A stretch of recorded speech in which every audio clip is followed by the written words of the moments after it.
Magandang araw! Ang ibabahagi ko ngayon ay tungkol sa visual learners. Magbasa, makinig, matuto at magsaya. Ako si Binibining Menya. Handa na ba kayo? Tara na, umpisa na nating isa-isahin at pirapirasuhin ang mga detalyeng nakapaloob dito. Katulad ng binanggit ko kanina, ang ibabahagi ko ngayon ay tungkol sa visual learners, partikular na sa opportunities for visual learners. Makailan lang ay tapos ko nang ibahagi ang intrapersonal learner, naturalistic learner, verbal linguistic learner, interpersonal learner, at spatial visual learner.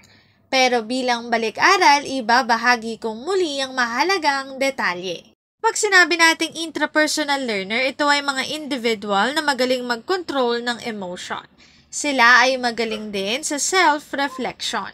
Next naman ay naturalistic learner. Sila naman ang mga individual na mahilig sa outdoor activities at in terms of identifying different types and kinds of animals and plants, masasabing magaling sila at sila ay maaaring tawagin bilang nature smart.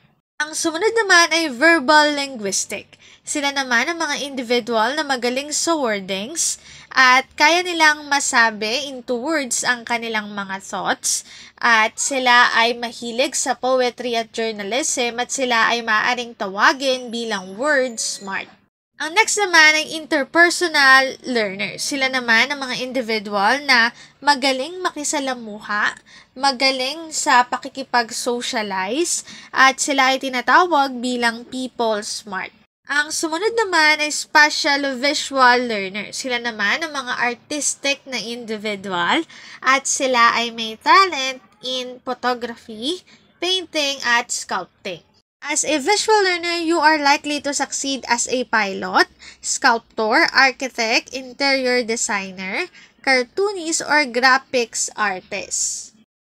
Ang link na ito ang aking source sa mga written information na makikita nyo sa bawat slides. Kung interesado kayo na magbasa pa, maaari nyong bisitahin ang website na ito. Opportunities for visual learners. Dito na nagtatapos ang aking pagbabahagi. Sana ay marami kayong natutuhan. Muli, magbasa, makinig, matuto at magsaya. Ako si Binibining Menya. Paalam!